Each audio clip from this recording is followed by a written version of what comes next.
find that with fly fishing itself, there's a creative factor to it.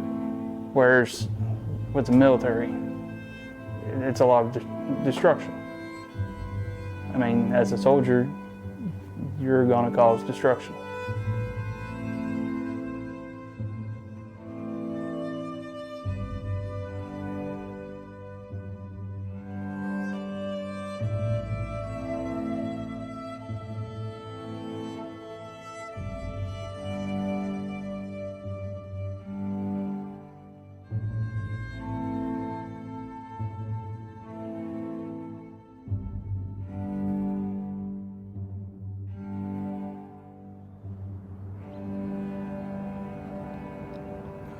Yeah, I didn't get into fly fishing until I got into healing waters.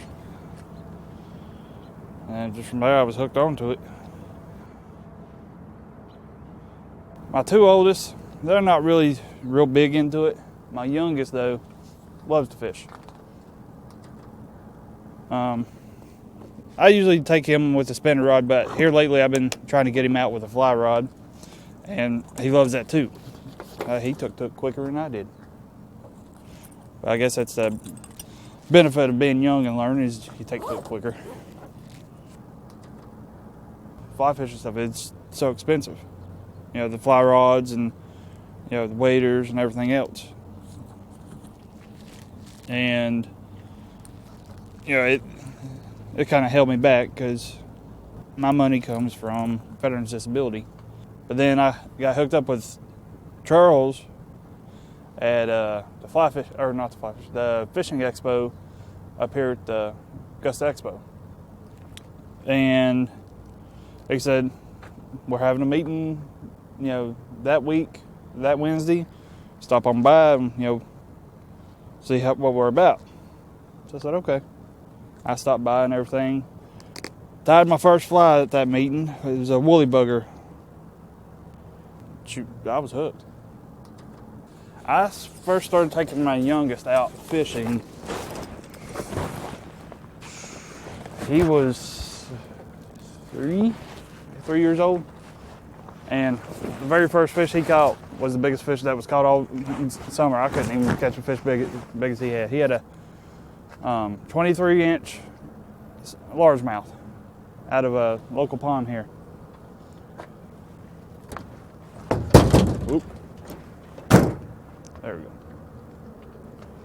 All right, so we're gonna head upstream and hopefully there's not a lot of people there. Some days I don't even go up here depending on how my knee feels. He's feeling pretty good today. I like the wade in there because it feels good on my knee. That water feels good. They don't even know what to call it. They just call it left knee condition.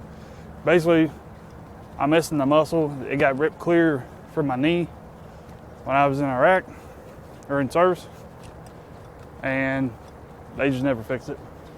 They spent 8 years trying to figure out what was wrong with my knee. The VA did. And they told me, well, we can't fix it.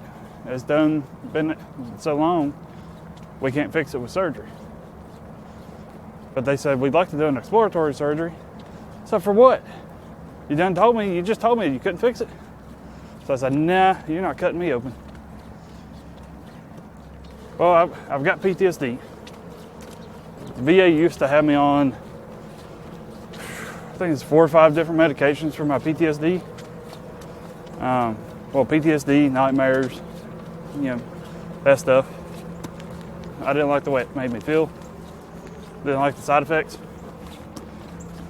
When you're fly fishing, your mind becomes empty.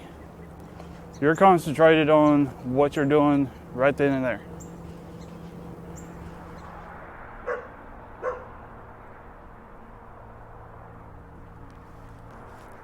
What are you doing, bud?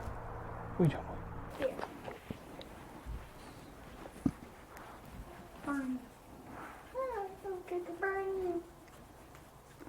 You know, it's funny, a lot of people think dogs are here for us. I think it's more of we're here for them. I mean, think about it. We feed them, We pick up their poop. We buy them toys. We're not the ones in control. They are.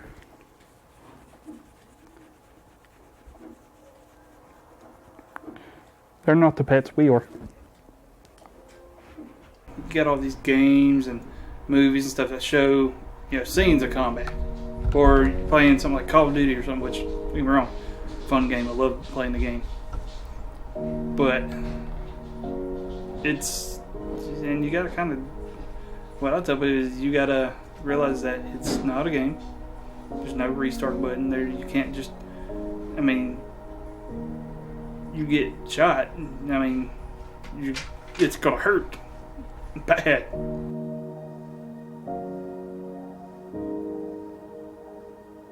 The fly tying, like I said, it's opened up a new, avenue of creativity, and it helps, with my concentration, or if I have a bad day, or if I'm upset, I can come in here and crank out some flies and feel better afterwards, because all that either aggression or disdain or whatever bad feeling I'm having gets poured into that. But I got my vise, which I got a Regal vise. I actually saved up the money to buy that. Yeah, my desk is always messy like this. It's on the floor too, which I need to clean up before the wife sees it. There's brass wire and everything. It's good for making brassies. The VA was, putting me on medications that were just did not like the side effects screwing with me. It got to a point to where I just stopped taking it, and I told the VA, I'm not taking it no more. I said, I will figure out on my own how to deal with my PTSD. I started immersing myself more into the outdoors than what I usually do or did, and I fished more than anything else, and that's where it started.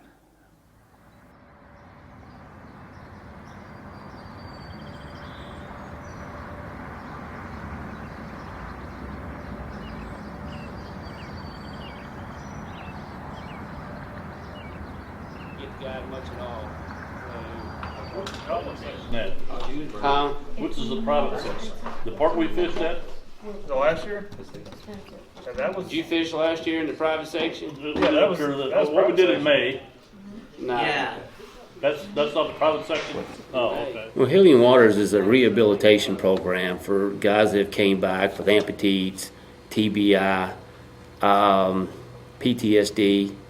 It's a program to help them focus on getting back into the reality of life. We set up everywhere that we possibly can. Not to get just donations, but mainly to let vets know that we are out there.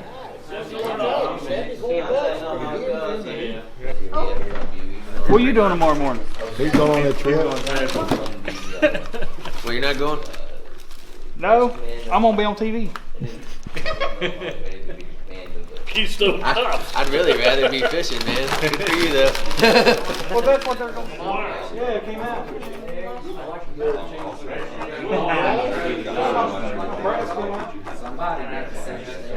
I did. I can't tell him. That's called an auto They told splendor. me 65 roll was free. Splendor. Auto Splendor. I knew it was something weird. Yeah. All right. See. I'll never forget, he showed up for the first time, and he tied his first fly, and it looked better than mine, and he picked it up that fast. And he's just really took it to heart. And now I've got James to the point where he teaches classes. You got to play with them though, because these round rubber legs, they like to roll. You see how they just lay on the side now? Now you're going to take this side, do the exact same thing, except lay it on that side. Lay it on the other side. You want to try to have it as easy. He's at all of our fundraisers. Anytime we need help, he's there. He's one of the ones that we can count on. They've got their hands and their minds focused on that little thing and off of what they've been through. That is the healing part. You know, don't catch a few fish. Put smiles back on these guys' faces. And that's pretty much what Project Healing Waters does. You know, that's what we're out there to do.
It was different when you were over there. You were preoccupied with, you know, what was around you rather than what you left behind.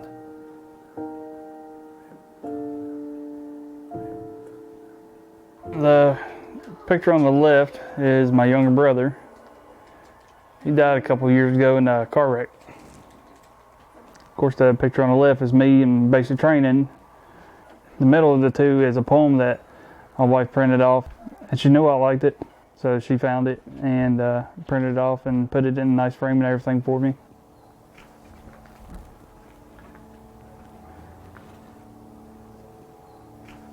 I wake up probably 2-3 times a night, but that's just the way it's been since I got back from Iraq. The wife has said that, you know, when I'm having nightmares or something, you know, she'll rub on my back and it'll calm me down until I'm, you know, back sound asleep.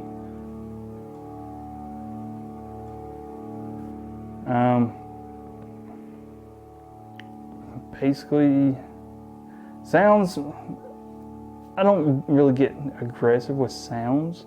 It just kind of puts me into that heightened situational awareness. Any acts of aggression instantly triggers it. I mean, it's not even a half a second. I mean, it's instant. And I think that part of that's probably PTSD, part of that's probably just military training. And that's because it's what you had to do. You know, when you're deployed, you're in a war zone. I mean, in an act of aggression, you had to get 2, 3, 4 times as aggressive.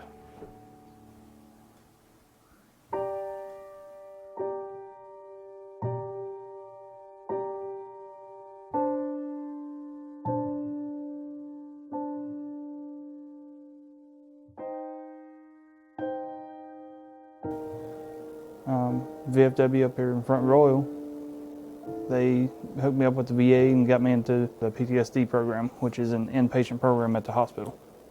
But I struggled with alcohol. I was self-medicating with it. And there had been a couple times where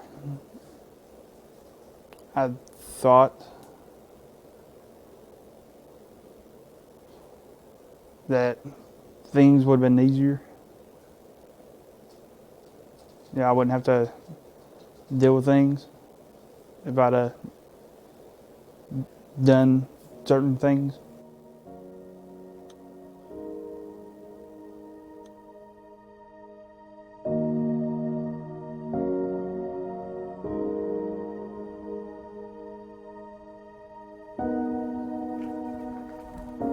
It's become easier to deal with it because when it happens, I've learned to think my way through it and, you know, bring myself out of that, I guess. And it can take a little bit.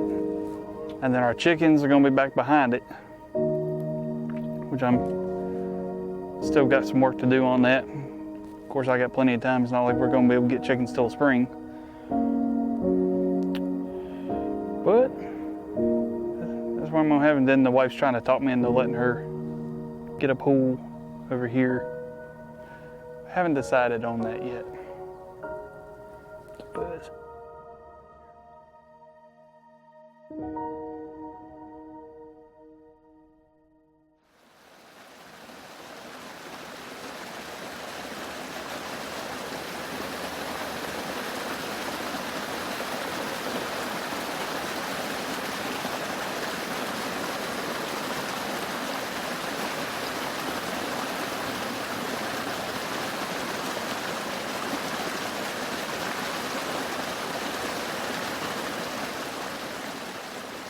well, with fly fishing part, you're in the water. You're around nature.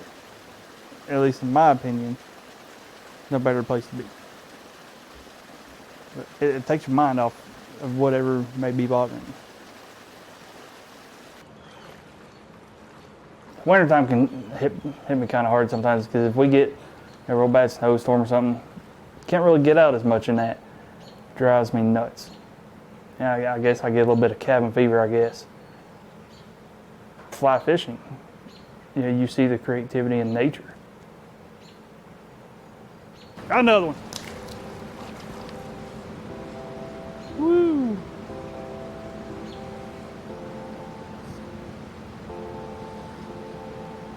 I don't think he's quite as big. But that's all right. I think it's another rainbow.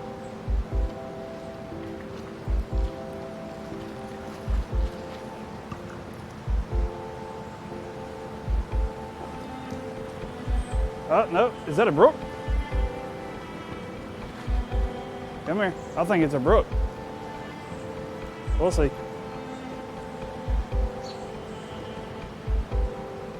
That's a brook, that's a big old brook. Oh my gosh. I ain't never caught a brook this big in my life. Can I get you to send me pictures of these? I'm ecstatic. I've never caught a brook this big. You gotta get your hands wet before you touch these fish though. You don't want to take the slime off of them. It's a beautiful brook. It's probably, gosh, 15, 16-inch brook. One of the things we do, we don't keep fish because we feel that we had a second chance in our life.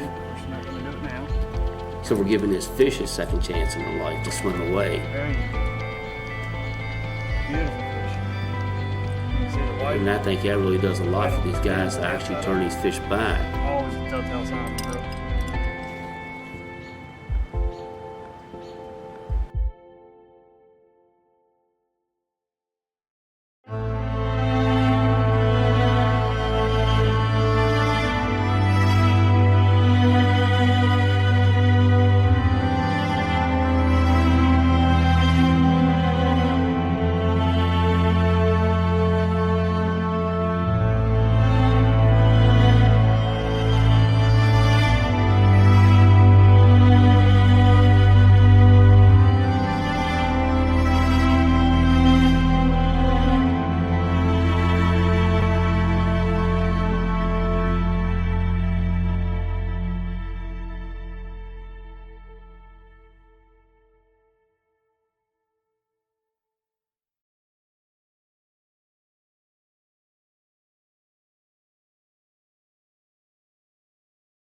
It was a winter before we deployed. And we were in the barracks drinking. Someone had the bright idea, right in the middle of a game of beer pong. That'd be fun to jump out the window. Like, oh yeah, it'll be fine. There's fresh snow out there. It'll be soft. It wasn't soft. I mean, thank God nobody got hurt, but it wasn't soft. So we're all jumping out this window. Butt naked. And all you hear is they're just like, what the hell? Nah, we didn't stop. No, we didn't stop. We just kept running. the commander come out and asked him what happened last night and why was people jumping out the second-story window. And he was asking everybody who all did it. Nobody raised their hand on that one. Yep.